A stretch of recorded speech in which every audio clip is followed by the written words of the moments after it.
تریگلیسیرید چیه؟ چه وظیفه‌ای توی بدن ما داره؟ اگر سطح تریگلیسیرید توی بدن ما بالا باشه چجوری میتونیم اون رو پایین بیاریم و کنترل بکنیم؟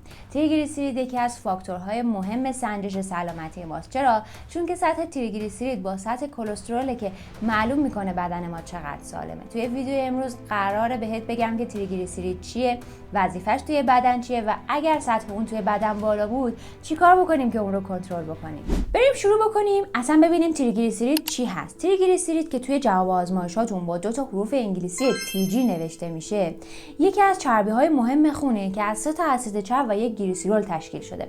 تریگلیسیرید برای سوخت و ساز و انرژی مورد نیاز سلول‌های بدن مورد استفاده قرار میگیره. ما تریگلیسیرید رو از طریق رژیم غذایی، از طریق روغن‌های گیاهی، گوشت و لبنیات وارد بدنمون می‌کنیم. اما نکته مهمش میدونی کجاست؟ ما علاوه بر اینکه تریگلیسیرید رو از طریق رژیم غذایی وارد بدنمون می‌کنیم، میتونیم این تریگلیسیرید رو از طریق کالری مازاد هم توی بدنمون تولید بکنیم. یعنی اینکه اگر تو در طول روز کالری مازاد وارد بدنت بکنی، بدن میاد این کالری مازاد رو به تریگلیسیرید تبدیل میکنه و توی بانک‌های چربی خودش ذخیره میکنه.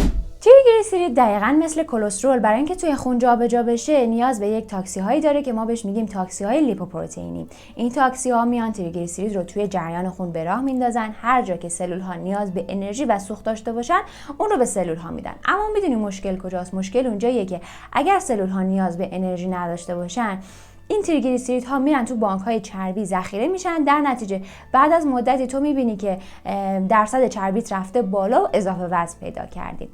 اما زمانی که تو رژیم میگیری و وارد نقصان کالری میشی، چون کمتر از اون انرژی که بدنت نیاز داره غذا میخوری و انرژی وارد بدنت میکنی، بدن مجبور میشه که برای اینکه بتونه نیازهای خودش رو تامین بکنه از این سلول های چربی استفاده بکنه. برای همین بعد از مدتی میبینی درصد چربیت اومده پایین، لاغرتر شدی و شکمت آب شده. حالا سوال اینجاست چرا انقدر مقدار تریگلیسیرید توی خون برای ما مهمه؟ ببین، ما به صورت عادی و طبیعی یک مقدار تریگلیسیرید رو توی خونمون داریم، اما افزایش بیش از حد و غیر طبیعی تریگلیسیرید توی خون باعث ابتلا به بیماری‌های قلبی و عروقی، فشار خون، سکته‌های قلبی و مغزی میشه.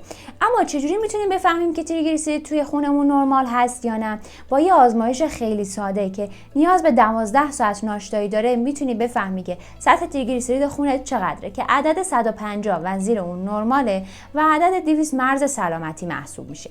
اما بریم سراغ بحث اصلی. اصلا چرا تریگلیسیرید خون بالا میره؟ اگر رفتیم آزمایش دادیم و بالا بود باید چیکار بکنیم؟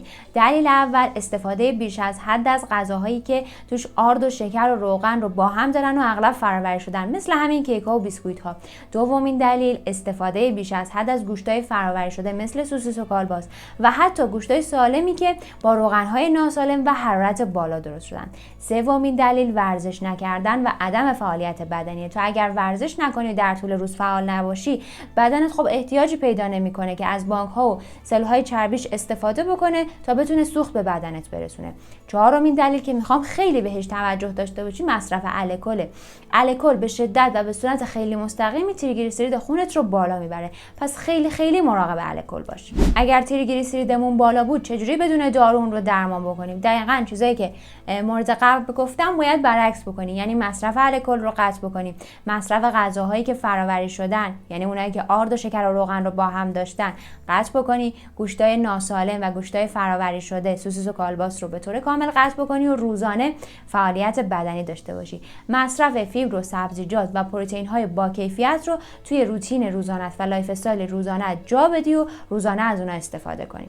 خب بریم ببینیم خلاصه این ویدیو چی شد. خلاصه این ویدیو این شد که تریگلیسیریدها چربی‌های مفیدی برای ما هستن، اما اونجای دردسرساز میشن که میزانشون توی خون بالا بره.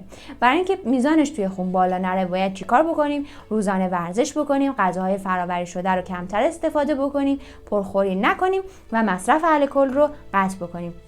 خیلی ممنون که تا انتهای ویدیو همراه من بودین. اگر میدونی کسی از بستگانت دوستان تریگلیسیرید بالا داره، حتما این ویدیو رو براش بفرست. اگر این ویدیو برات مفید بوده یادت نره کانال رو سابسکرایب بکنی، زنگوله هم یادت نره. خدا یار و نگهداره.